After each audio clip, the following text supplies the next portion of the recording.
suis le docteur Yann Polak. Dans cette vidéo, nous allons voir qu'il est tout à fait possible de guérir des maux de tête, migraines, céphalées, algie vasculaire de la face, sans médicaments, simplement en annulant le processus qui les a provoqués. Mais pour cela, il faut en comprendre la cause et le mécanisme, et c'est ce que nous allons voir aujourd'hui.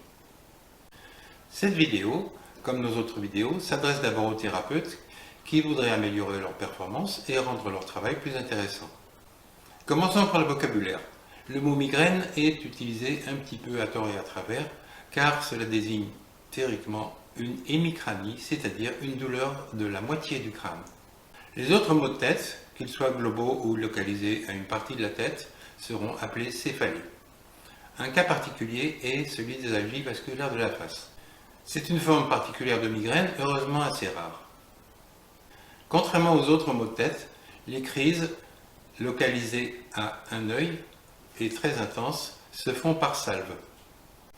Elles cessent spontanément au bout de quelques heures, puis reprennent tout aussi spontanément pour durer quelques heures, et ceci plusieurs mois par an et toujours à la même période de l'année.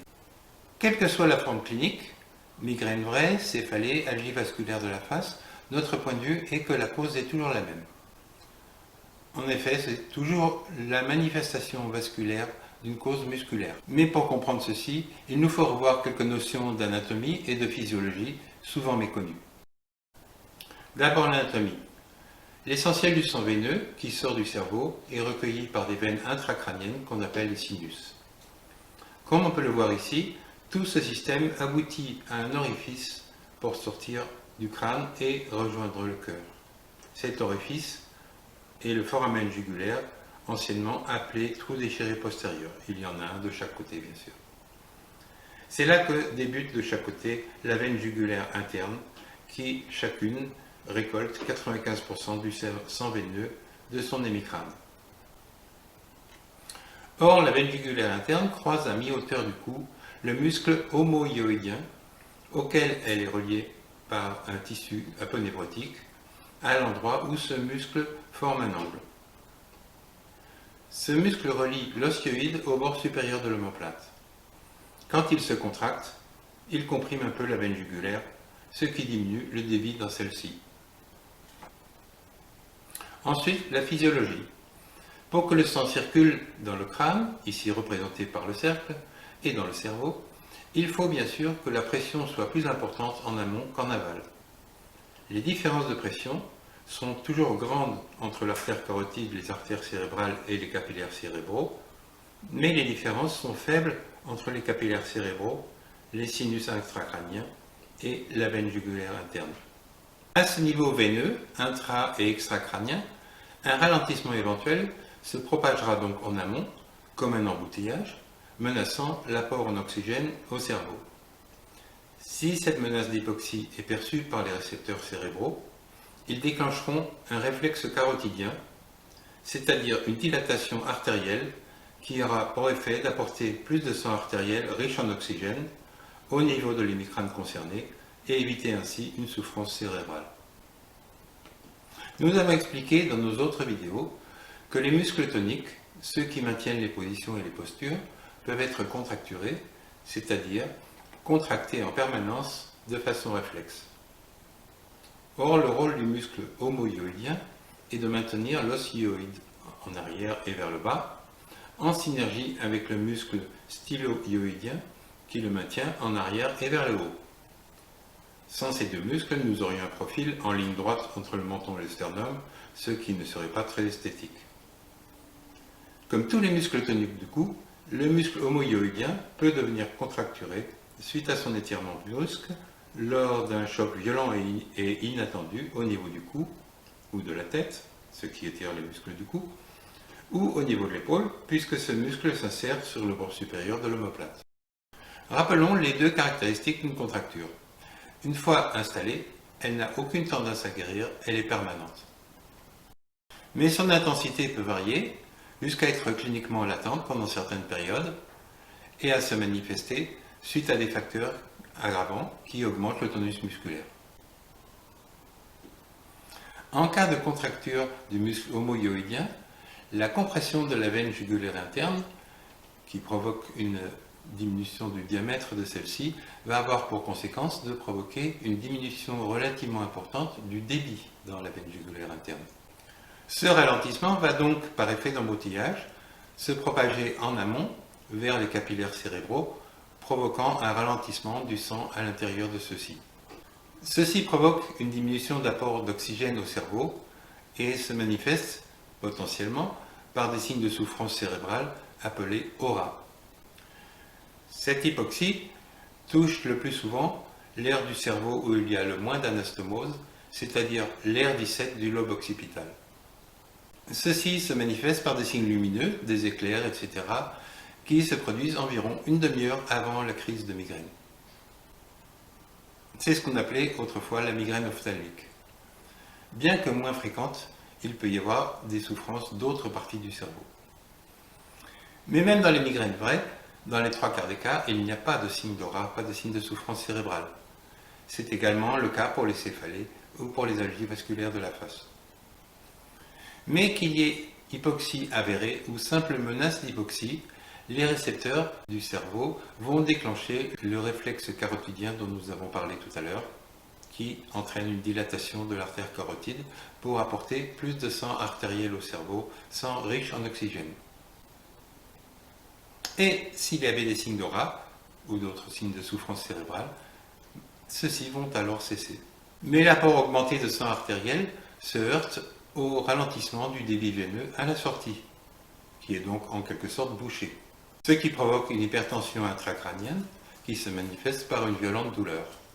Cette douleur sera unilatérale si le processus était unilatéral, parce que la contracture du muscle homoyoïdien était unilatérale. C'est le cas par exemple dans les migraines vraies et les algies vasculaires de la face. Si la contracture causale était bilatérale, la réaction de vasodilatation sera bilatérale et la céphalée sera globale. Toutes les variantes entre les deux formes et même une alternance entre les deux sont possibles.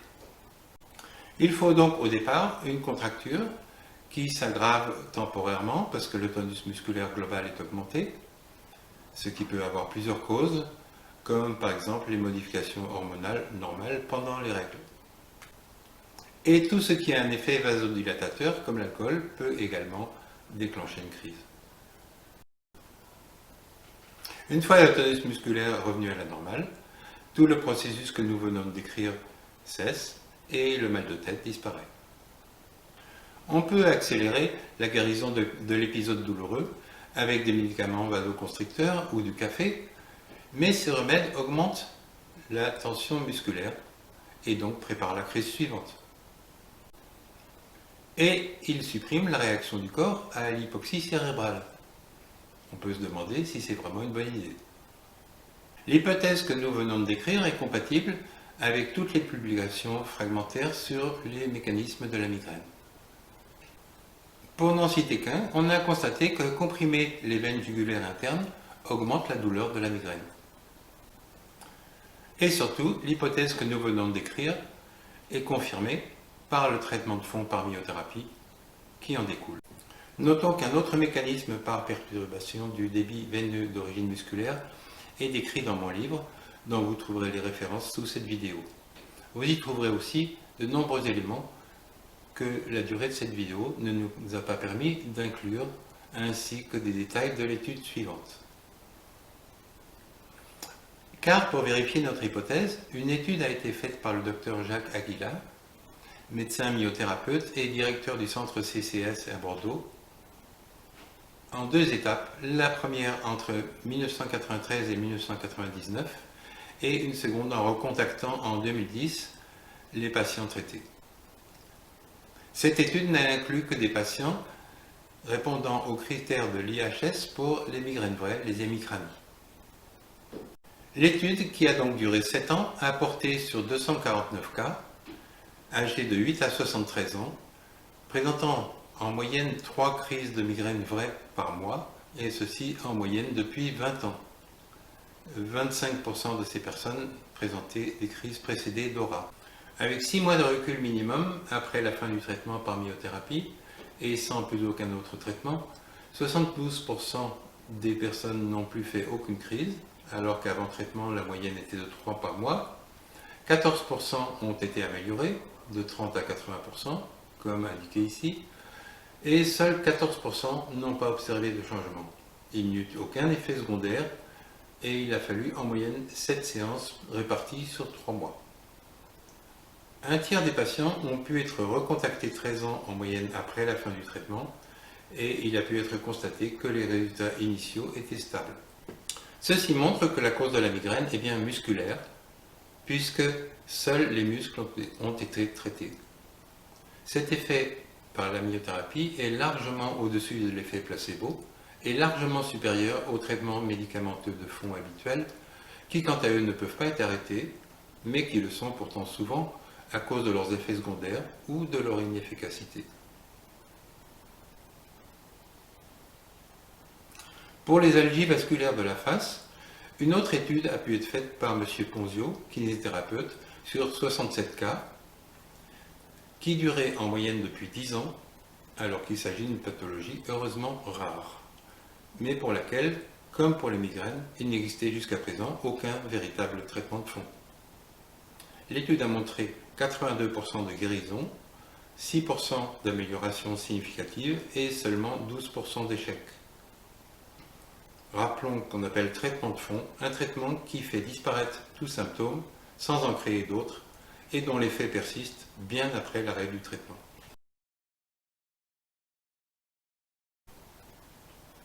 Voilà pour l'essentiel.